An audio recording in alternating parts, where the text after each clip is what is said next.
दोस्तों नमस्कार। स्वतंत्रता दिवस की आप सभी को हार्दिक शुभकामनाएं।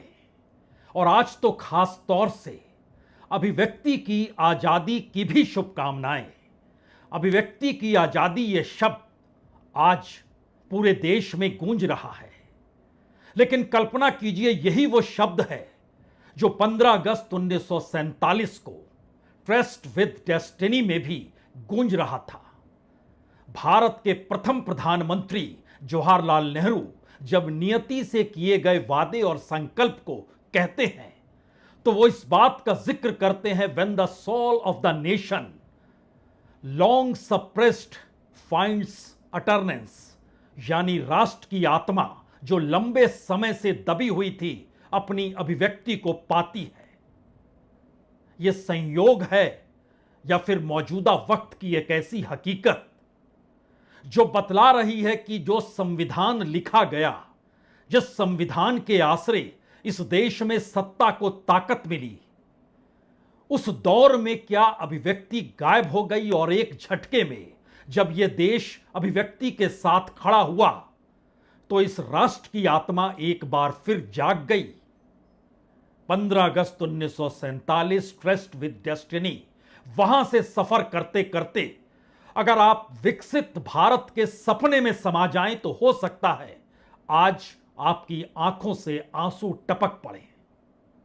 उस दौर में नेहरू कह रहे थे, हमारा वो क्षण आ पहुंचा है जो इतिहास में बहुत कम आता है, जब हम पुराने से निकलकर नए की ओर कदम बढ़ाते हैं, जब एक युग समाप्त होता है और राष्ट्र की आत्मा जो लंबे समय से दबी हुई थी अपनी अभिव्यक्ति को पाती है। यह उचित है कि इस गंभीर क्षण में हम भारत और उसके लोगों की सेवा तथा मानवता के और भी व्यापक उद्देश्यों के प्रति समर्थन की प्रतिज्ञा लें। 1947 विभाजन का दर्द था। उस दौर में कोई शक शुबा किसी की नजर में अपने देश के नागरिकों को लेकर नहीं था। इस दौर में अपने ही देश के नागरिकों को लेकर शक और शुबा दोनों है। उस दौर की परिस्थितियां मानवता की दिशा में कदम बढ़ा रही थी। इस दौर में गरीबी की रेखा से आंकड़ों के सहारे 25 करोड़ लोगों को निकाल लिया गया और दुनिया के मानचित्र में भारत अब भी सबसे भूखा देश है। भूख के इंडेक्स में भारत बहुत नीचे चला गया। कमाई कम होती चली गई। इस देश की इकोनॉमी बढ़ती चली गई। उस इकोनॉमी पर राज जो चंद हाथों में सिमटते चले गए, उसकी एवज में इस देश के नागरिकों के पास क्या कुछ बचा, शायद इस लकीर को आज प्रधानमंत्री मोदी नहीं कह पाए। वो ये हिम्मत जुटा नहीं पाए। इस देश की आत्मा और देश का भविष्य जिन सपनों को देखना चाहता है, उन सपनों को खत्म करके एक ऐसे सपने की रचना करने की कोशिश की जा रही है जिसमें लोगों की भागीदारी, उनका सहकार और उनके अपने भावनाओं की कोई जगह क्या इस देश के गवर्नेंस में नहीं है। यह सवाल आज आंकड़ों के आसरे भी आप समझ लेंगे और यह भी समझ लेंगे 1947 में पहली आजादी के जश्न के वक्त इस देश ने जो सोचा था और जिस लकीर पर चलने का फैसला किया था, वो कब, कहां, कैसे डिरेल्ड हो गया और धीरे धीरे उस डिरेल्ड स्थितियों को ही इस देश की हकीकत मान ली गई। शायद यह परिस्थिति कभी नहीं थी। आज बात शुरू कहां से की जाए? बात तो शुरू सपनों से ही होनी चाहिए। वो सपना जो आजादी के 100 बरस बाद इस देश के सामने लेकर आएंगे मौजूदा वक्त के सत्ता और शासक। इस देश की अभिव्यक्ति की ताकत महीने भर पहले ही एक आंदोलन के जरिए निकल कर आई और उसके बाद इस देश में क्या स्कूल, क्या कॉलेज, क्या छात्र, क्या गांव वाले, क्या मजदूर, क्या किसान, कमोवेश हर कोई उन मुश्किल हालातों का जिक्र करने लग गए। लेकिन देश की हकीकत है क्या?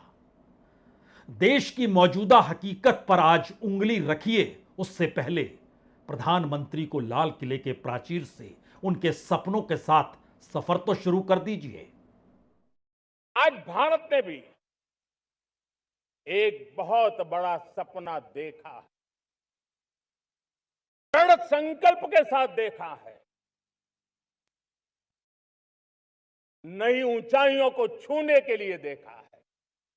और वो सपना है, जब आजादी के 100 साल होंगे, 2047 में हम विकसित भारत बना के रहेंगे।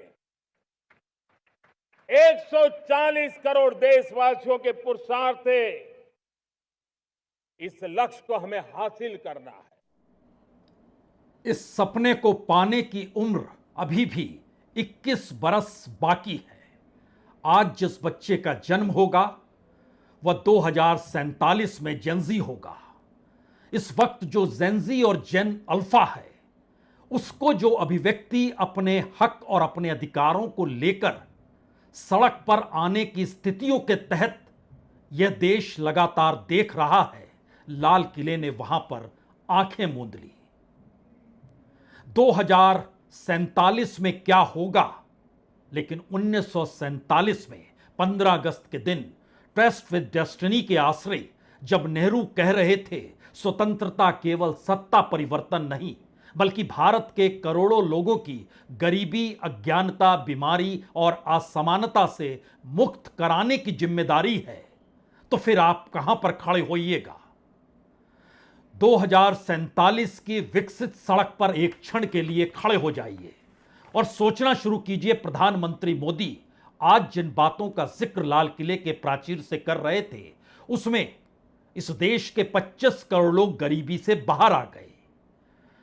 वर्ल्ड बैंक और इंटरनेशनल लेबर ऑर्गेनाइजेशन का डाटा कहता है कि भारत में आय और कम हो गई।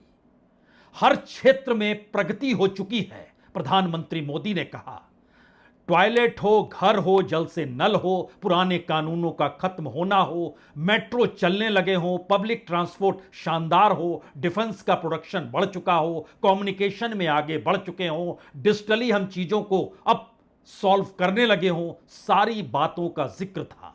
और इस 12 बरस के सफर में हम कैसे आत्मनिर्भरता की दिशा में बढ़ चुके हैं। सेमीकंडक्टर हो, आर्टिफिशियल इंटेलिजेंस हो, मेडिकल इक्विपमेंट हो, एनर्जी फैसिलिटीज हो, एनर्जी सिक्योरिटी हो, सब कुछ हमारी हाथों में समाया हुआ है। बात इतनी ही नहीं, इन 12 वर्षों के सफर में हमने समुद्र को खोदना शुरू कर दिया, एक्सप्लोरेशन शुरू कर चुके हैं और इन सब के बीच रेयर अर्थ की दिशा में बढ़ गए हैं।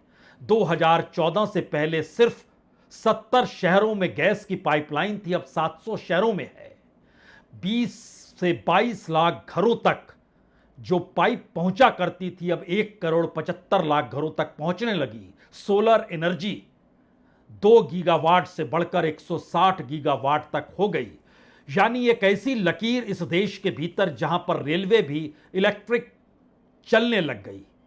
90 बरस में उसकी उम्र सिर्फ 30% पाने की थी, लेकिन बीते 12 वर्षों में हमने उसको 70% तक पहुंचा दिया। हाइड्रोजन से ट्रेन भी चलाने लग गए, तो फिर बचा क्या? बचा कुछ भी नहीं। इसीलिए लौट चलिए, सत्ता केवल सत्ता परिवर्तन के आश्रय स्वतंत्रता को नहीं देखनी चाहिए। नेहरू ये सोच रहे थे। गरीबी, अज्ञानता का जिक्र करते हुए बीमारी और असमानता का जिक्र क्यों कर रहे थे? और मौजूदा वक्त की हकीकत क्या है? इस देश की इकोनॉमी इस समय वर्ल्ड रैंकिंग में 6ठे नंबर पर है, $3.96 ट्रिलियन। उसके हिसाब से अगर आप प्रति व्यक्ति आय निकालना शुरू करेंगे तो वह 2 लाख से ज्यादा की होगी, तकरीबन 2,01,087 रुपए। लेकिन इस देश के भीतर 2 लाख की नौकरी कितने लोगों के पास है? अगर आप इस आकलन में पहुंचेंगे तो आपकी हथेली पे सिर्फ इस देश का 1.75% सालाना दृष्टि से रेंग रहा होगा। अगर आप महीने में तब्दील होंगे तो यह परसेंटेज घटकर 0.75 पर आकर खड़ा हो जाएगा। बात इससे समझ नहीं पाएंगे। एक क्षण के लिए हम उस हकीकत पर आएं जहां पर असमानता, गरीबी, मुश्किल हालात और इस देश के भीतर छात्र जो खुद को अंधेरे में खड़ा कर पा रहे हैं और अंधेरे से निकलकर उजाले की दिशा में बढ़ने के लिए संघर्ष करने पर उतारू हैं, उन्होंने इस देश को जुबान तो दी, लेकिन प्रधानमंत्री लाल किले के प्राचीर से भी कोई लौ क्यों नहीं जगा पाए?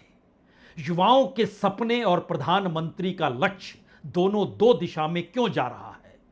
और इस देश की बहुसंख्य जनता जिसके दायरे में 80% लोग आते हैं, उनके सामने क्या मुश्किल हालात है? अगर आप सिर्फ उस दायरे में चावल, गेहूं, अरहर दाल, दूध, खाद्य तेल को ही रख दीजिए तो 2014 में चावल की कीमत थी 30 रुपए, आज है 60 रुपए। उस वक्त गेहूं आटा 25 रुपए था, आज है 45 रुपए। उस समय अरहर दाल 70 रुपए था, आज 130 रुपए। दूध 35 रुपए था, इस वक्त 65-70 रुपए। खाद्य तेल 80 रुपए था, 160 रुपए अब। और इन सब के बीच इस देश ने तो इस दौर में सत्ता के द्वारा भी मिलावट को देख लिया। पेट्रोल की कीमत उस समय बिना इथेनॉल के 71 रुपए थी, इस वक्त इथेनॉल के साथ 95 रुपीस है। डीजल उस वक्त 56 रुपए था, इस वक्त मिलावट के साथ 87 रुपए है। एलपीजी 414 रुपए था, इस वक्त 853 रुपए है। आप कहेंगे कहां फंस गए? इससे तो हम रोजमर्रा के जीवन में इसको महसूस कर लेते हैं। तो एक क्षण के लिए दोबारा लौटिए और जरा सोचना शुरू कीजिए, बीते 12 वर्षों में क्या हुआ और आने वाले 21 वर्षों में क्या हो सकता है। प्रधानमंत्री मोदी लाल किले के प्राचीर से 21 बरस बाद आपको विकसित बना देंगे।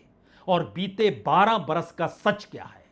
2014 में अगर आपकी कमाई 1 लाख रुपए थी तो आज की तारीख में वो 1 लाख रुपए की कीमत 1,80,000 रुपए है। उस वक्त 2 लाख की कमाई थी तो आज वह 3,60,000 रुपए हो जाएंगे। उस वक्त 5 लाख की कमाई थी तो इस वक्त 8,90,000 रुपए हो जाएंगे। 10 लाख की कमाई थी तो उसका मतलब है आपके पास 17,80,000 इस वक्त हैं। उस वक्त 1 करोड़ थे तो इसका मतलब है आपके पास लगभग 1,80,00,000 है। प्रति व्यक्ति आय कितनी बढ़ी? 39%। हर बरस कितनी बढ़ रही है? 5.1% मैक्सिमम है और मिनिमम है 2.3%। बहुत बहुत शुक्रिया।